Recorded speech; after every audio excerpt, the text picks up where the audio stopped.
Hi అండి, hello, welcome back to Swarnashri kitchen. మీ స్వర్ణ. ఈరోజు స్వర్ణశ్రీ కిచెన్లో గుడ్డు పులుసును ఎలా తయారు చేసుకోవాలో చూపించబోతున్నాను. సూపర్ అంటే సూపర్ రెసిపీ అండి. అయితే ఎప్పుడు చేసిన గొప్ప రుచితోటి గుడ్డు పులుసు మనకి రావాలంటే ఒక్కసారి ఈ విధంగా మీరు తయారు చేసుకోండి. అద్భుతంగా సూపర్ అంటే సూపర్ టేస్ట్ తోటి డిలీషియస్గా ఉంటుందండి. చాలా బాగుంటుంది. ముందుగా గుడ్డు పులుసు కోసం ఒక చిన్న పొడిని అయితే మనం రెడీ చేసుకుందామండి. దానికోసం స్టవ్ ఆన్ చేసుకొని ఒక కళాయి పెట్టుకోవాలి. 1/2 స్పూన్ ధనియాలు వేసుకోండి. అలాగే ఒక 1/2 స్పూన్ ఆవాలు వేసుకోండి. ఒక 1/2 స్పూన్ జీరా, అలాగే ఒక 15 దాకా మెంతులు వేసుకోండి. ఈ మెంతులు ఏంటంటే కొంచెం తక్కువగా వేసుకోండి.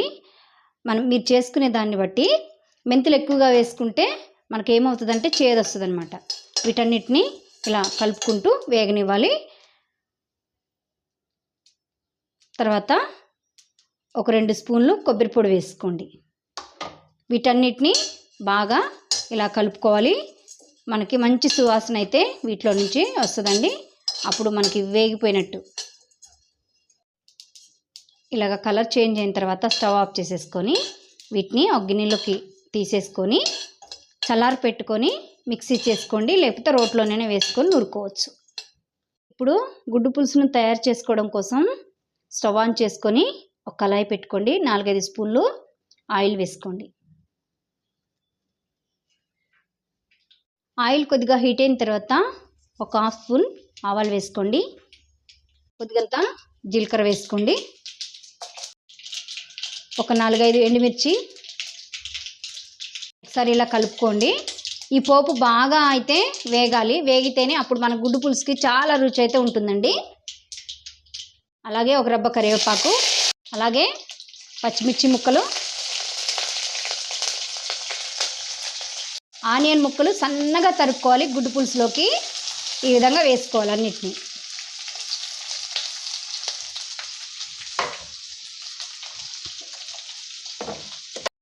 ఆనియన్ ముక్కలు మంచి కలర్ రావడం కోసం, తొందరగా వేయడం కోసం కొద్దిగంత ఉప్పు వేసుకోండి. వేసుకొని బాగా కలుపుకోండి. ఇలా కలుపుకొని ఇది బాగా రంగు రావాలి ఉల్లిగడ్డ ముక్కలు. అప్పుడు మనకి గుడ్డు పులుసు టేస్ట్ ఉంటుందండి.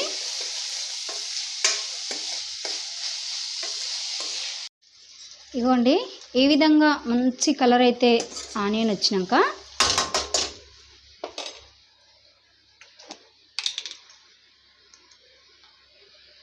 ఇప్పుడు ఒక స్పూను పసుపు పొడి వేసుకోండి. అల్లం వెల్లుల్లి పేస్టు ఒక స్పూన్ వేసుకోండి.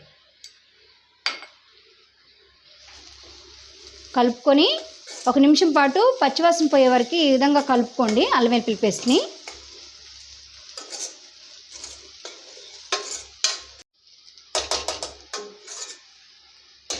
ఒక 2 టమాటాలు సన్నగా తరుక్కొని ఇలా వేసుకోవాలండి. ఈ టమాటాలు వేసుకోవడం వల్ల మంచి గ్రేవీ గుడ్డు పులుసుకు వస్తుంది. టేస్ట్ కూడా చాలా బాగుంటుందండి. ఈ విధంగా కలుపుకొని కర్రీకి సరిపడంత సాల్ట్ని వేసుకోవాలి. సాల్ట్ వేసుకొని కలుపుకొని టమాటా ముక్కలు మంచిగా మెత్తబడే వరకు వీటిని మూత వేసుకొని మగ్గించుకోవాలండి. టమాటా ముక్కలు కూడా ఈ విధంగా మంచిగా మెత్తబడ్డాయండి. ఇప్పుడు 2 స్పూన్లు కారం వేసుకోవాలి. మీ స్పైసీని బట్టి మీరు వేసుకోండి కారాన్ని. తర్వాత మనం ముందుగానే వేపుకున్న ఈ చిన్న పొడి ఉంది కదండి, ఈ పొడిని కూడా దీంట్లో యాడ్ చేసుకోండి. ఈ పొడి ద్వారా అద్భుతమైన టేస్ట్ అయితే సూపర్గా వస్తుంది. గుమగుమలు ఆడిపోతుందండి ఈ పులుసు. ఇలా 1 నిమిషం పాటు కలుపుకొని ఈ మసాలాలు కొంచెం కారం కూడా వేగనివ్వాలి. ఇప్పుడు పచ్చివాసన ఇవన్నీ మసాలా పోయిన తర్వాత ఇలా ముందుగానే బాయిల్డ్ చేసుకొని ఎగ్స్ని రెడీగా పెట్టుకోవాలండి. నేను 3 ఎగ్స్ తీసుకున్నాను. మధ్యలో ఘాట్లు పెట్టుకొని ఈ విధంగా వేసుకోండి. ఇలా వేసుకున్న తర్వాత 1 నిమిషం పాటు ఇలా కలుపుకోండి. గుడ్డు ముక్కలకి ఈ మసాలా అంతా పడితే రుచి బాగుంటుందండి అనుకొని.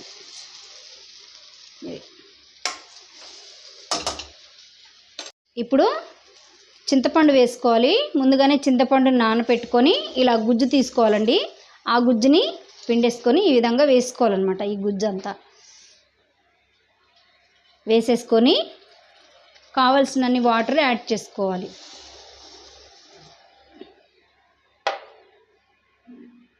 ఈ విధంగా కలుపుకోవాలి. కావలసినన్ని వాటర్ యాడ్ చేసుకొని పులుపు కూడా యాడ్ చేసుకొని ఇలా బాగా కలుపుకొని టేస్ట్ కూడా చూసుకోండి. టేస్ట్ చూసుకున్నాక ఈ పులుసుని బాగా మరిగించుకోవాలండి. ఒక 5 నిమిషాల పాటు మూత వేసుకొని 5 నిమిషాల తర్వాత గుడ్డు పులుసు మనకి ఈ విధంగా మంచిగా చిక్కబడిపోతుందండి. చాలా అంటే చాలా గుమగుమలాడిపోతుంది అనమాట. సూపర్ ఫ్లేవర్స్ వస్తుంది. ఇప్పుడు ఒక చిన్న బెల్లం తీసుకొని ఇలా ముక్కలుగా చేసుకొని వేసుకోండి. అద్భుతమైన టేస్ట్ అండి. సూపర్ అంటే సూపర్గా ఉంటుంది. ఒకసారి ఇలా కలబెట్టుకోండి. చూస్తున్నారు కదా, చాలా బాగుందండి. ఆఫ్ చేసేసుకునే ముందు సన్నగా తరిగి పెట్టుకున్న కొద్ది కొత్తిమీర వేసుకొని మనం స్టవ్ ఆఫ్ చేసేసుకుందాం. ఇంతేనండి. చాలా సింపుల్, చాలా అంటే చాలా సింపుల్. అద్భుతమైన రుచితోటి గుడ్డు పులుసు ఎప్పుడు చేసినా ఒకే రకంగా రావాలంటే ఇలా మీరు తప్పకుండా చేయండి. చేసి నాకు మీకే విధంగా వచ్చిందో కామెంట్ బాక్స్లో నాకు తెలియచేయండి. ఈ గుడ్డు పులుసు కనుక నచ్చినట్లయితే ఒక లైక్ చేయండి.